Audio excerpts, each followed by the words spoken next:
The Pendragon Cycle. The Rise of the Merlin Season 1, Episode 5 Review. The Price of Failure. By author Laura Noack. We read deep into the Pendragon Cycle, The Rise of the Merlin. One thing I've learned about magic that seems consistent is that you can mess with fate. When you combined religious teachings with prophecies, things became even messier. I appreciated that the Pendragon Cycle. The Rise of the Merlin Season 1 Episode 6 explained more of Merlin's backstory and why King Custennin had issues with him. The Price of Failure also highlighted the differences between the Pendragon brothers and how they believed Britain should be run.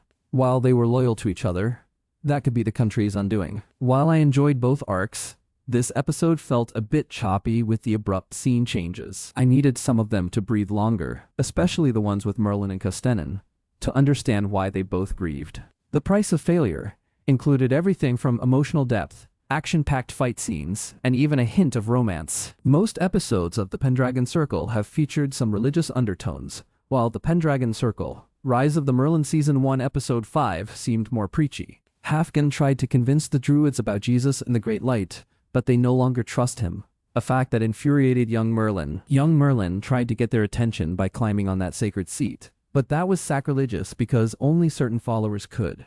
It only showed how powerful he was. This continued to develop when Merlin was captured, and he prayed when they tried to attack him, surviving instead. Instead of being a prisoner, he eventually became part of the community as they realized what he was. Religion became a bigger part of Aurelius' life after spending time with King Evelak and Cheris. He realized that he needed compassion and mercy to rule as well as fighting skills, and wanted his brother to know God too. He even brought Dafydd back to baptize Uther, but Uther preferred the old ways.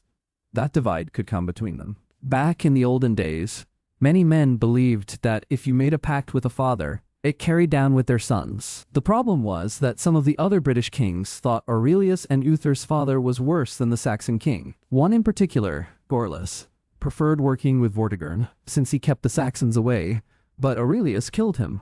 The brothers had a lot to learn. Tudrig acted like their mentor and tried taking them under his wing, with Merlin gone. But Uther resented that. Uther Pendragon answered to no one and lived to protect his brother. He insinuated that everyone was against Aurelius, not realizing that half of the problem was that he talked too much. In order for this compromise to work, Uther needed to make peace with the other kings, but especially Gorlas, and he could drink and have fun with the men, but not apologize to the best commander, setting them up for failure. It's difficult not to blame these older kings for doubting the Pendragon brothers. They've been fighting battles a long time, and it would make perfect sense to put one of them into the Dux Britannia position instead of Uther. Morkan tried to nominate Gorlas for that position, and all hell broke loose. Uther thought that was treason, but Gorlas challenged Aurelius to a duel, reminding him that he wasn't king yet. Aurelius paid the price because his brother didn't know how to keep his tongue inside his head. When he tried to make peace, Gorlas refused because he didn't want to defer to two undisciplined boys. The Pendragon Cycle excels at fight scenes. They were choreographed beautifully, and I was on the edge of my seat through every stab and hit. The crowd that gathered looked worried and divided. Uther definitely is a better fighter, and called out advice from the sidelines, including not to retrieve a knife wound for fear that his brother would bleed out and die. While Aurelius was cutthroat enough to win, he did kill Gorlas. He showed some mercy, and Gorlas realized that, and knelt to show respect. However, Aurelius was deeply wounded, so the price was high to win over the men and their armies. It may have been easier to let one of them counsel him instead of having his brother counsel him. Will this decision come back to bite him? While young Merlin questioned why the other druids didn't believe Halfdan's teachings, it became clear to him as an adult. I again thought Merlin seemed like Jesus since he could change fate or suffering, even if he wanted to. Others often thought he could. And I understood Custennin's wrath to an extent. His daughter drowned, and Merlin could stop it.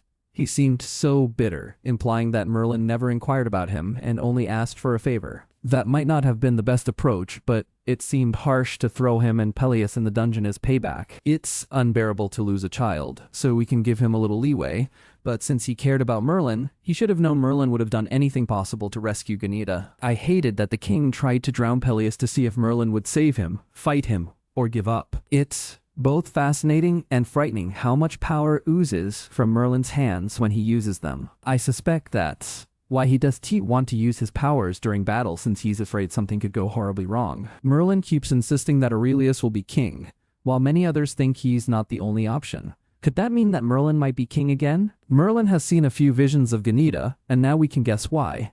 He could save her, and both he and King Custennin have missed her greatly. It almost seemed like she was guiding him back to her father's castle, so the two of them would make peace and grieve her together instead of isolating each other. I love that ending scene where she asked him to stay.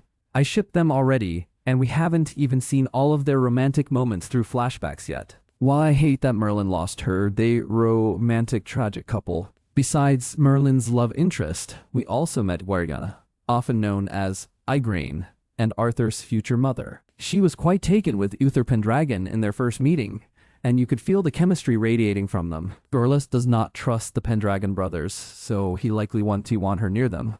But she seemed opinionated, and I'm eager to see what develops next. Over to you, fanatics.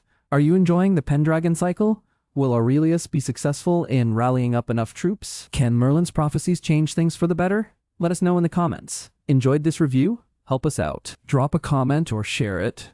It's free, painless, and helps keep independent TV coverage alive. No account? Register here, forgot password. The price was high as the Pendragon brothers met with British kings, and Merlin rallied supporters on the Pendragon Cycle Season 1, Episode 6. Loyalties were tested and lines were drawn as the battle for High King began on the Pendragon Cycle Season 1, Episode 4.